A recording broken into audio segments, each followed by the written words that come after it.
OpenAI gère 800 millions d'utilisateurs de ChatGPT et de leurs API avec une seule instance primaire de PostgreSQL, bien sûr avec des réplicas en lecture.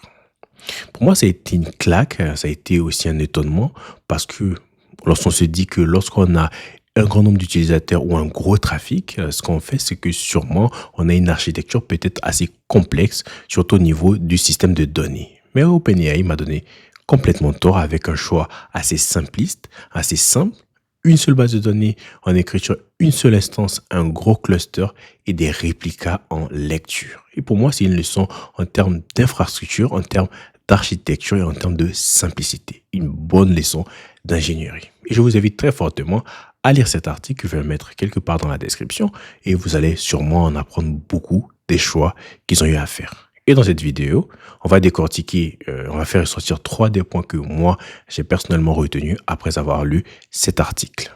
La première leçon, le premier point que moi je retiens de cet article, c'est que les architectures simples peuvent faire beaucoup plus que ce que l'on croit. Pourquoi? Parce que moi, je trouve qu'en tant que développeur, des fois, on fait des choix assez complexes parce qu'on se dit, oh, peut-être que je dois scale ou peut-être que je dois supporter un grand nombre d'utilisateurs. Donc, on se prépare en amont. Mais c'est un peu, je veux dire, c'est peut-être le contraire que Postgre et que OpenAI a fait, c'est en se disant qu'on commence simple et on résout les problèmes au fur et à mesure avec la simplicité. Soyons honnêtes et soyons clairs avec nous-mêmes. Si on nous disait qu'on avait 800 millions d'utilisateurs à supporter, est-ce qu'on garderait la même architecture d'avoir une seule base de données en écriture et des instances en lecture? Perso, je suis pas sûr que j'aurais fait ce choix-là. Moi, je sais pas les choix que j'aurais fait, mais je suis pas sûr que j'aurais gardé cette solution d'architecture. Mais au-delà de cela, c'est que si on veut contextualiser un peu plus au niveau de OpenAI, c'est qu'ils ont plus des données en lecture. C'est plus une application qui fait beaucoup de lecture et pas beaucoup d'écriture. Je sais pas, je pourrais pas quantifier, mais c'est plus de read heavy que de write heavy. Ce qui est normal qu'ils scale la partie de lecture. Mais ça nous envoie aussi à la leçon qu'ils ont scale, c'est qu'ils devaient scale. Ils ne se sont pas dit, bon ok, on va juste tout scale, l'écriture, la lecture, ils ont scale, la lecture, ils ont gardé leur instance d'écriture. Et une autre leçon encore qu'on peut tirer du premier point, c'est que bien sûr que les choix simples ne sont pas faciles à prendre. Pourquoi? Parce que ça vient avec des problèmes. Et l'un des problèmes qu'OpenAI a actuellement, c'est le problème au niveau de la passation de données vers les réplicas.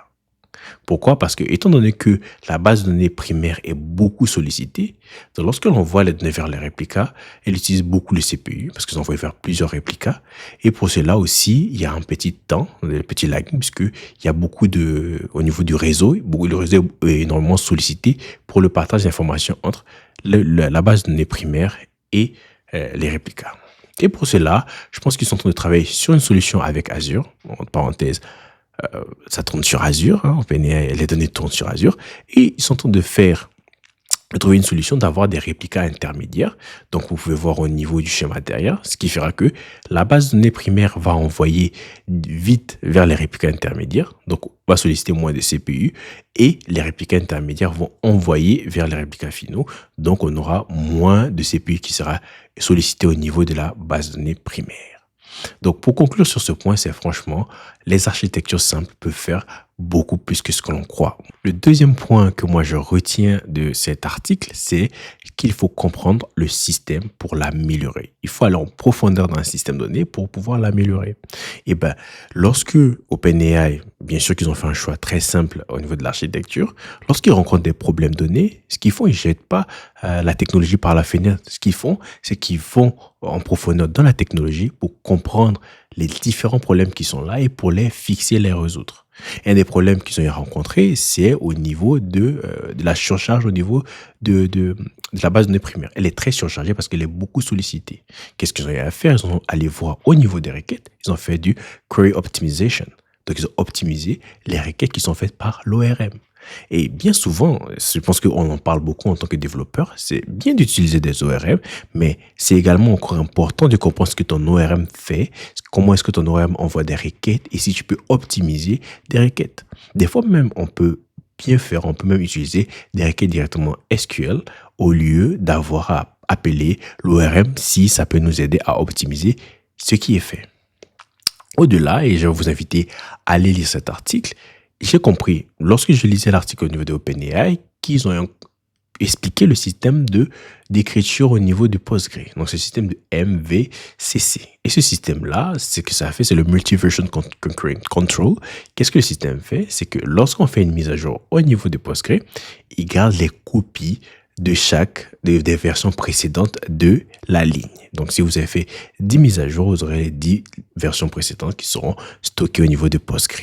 Bien sûr, Postgre, lors de la lecture, va trouver la version la plus récente pour nous la donner. Donc là, moi, je vous invite à lire un autre article que j'ai trouvé dans le lien de l'article qui explique évidemment comment ce système-là marche au niveau de Postgre.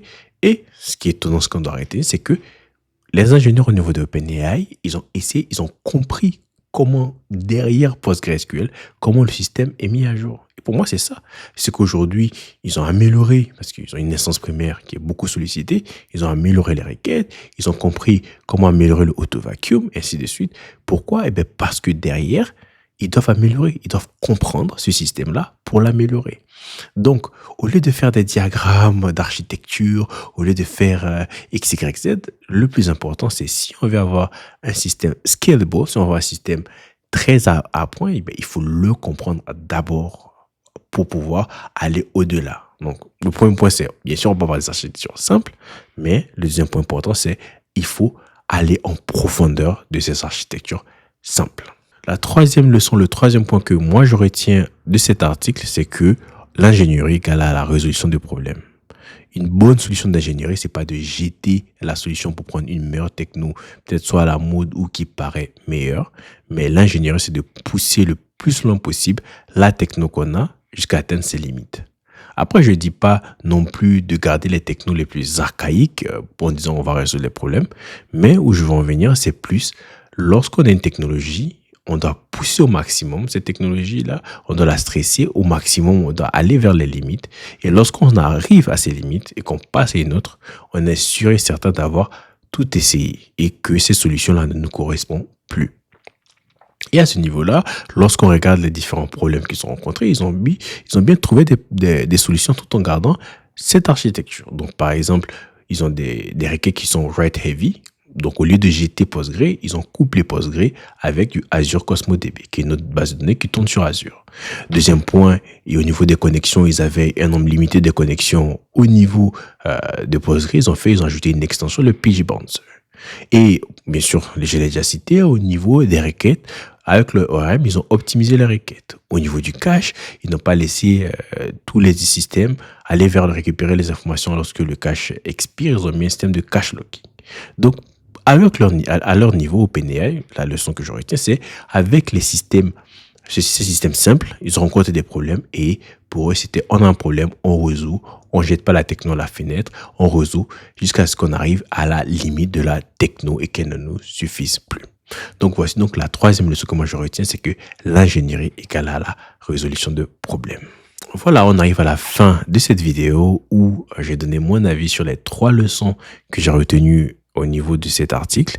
Voilà, j'ai pas voulu que ce soit une lecture bloc par bloc au niveau de l'article parce que ça vous aurait évité à vous de vous faire votre propre avis. Donc, j'ai donné une idée un peu plus générale et je vous invite fortement à aller lire cet article. Et si vous voulez la version, il y a une version audio qui dure une quinzaine de minutes pour si vous voulez écouter.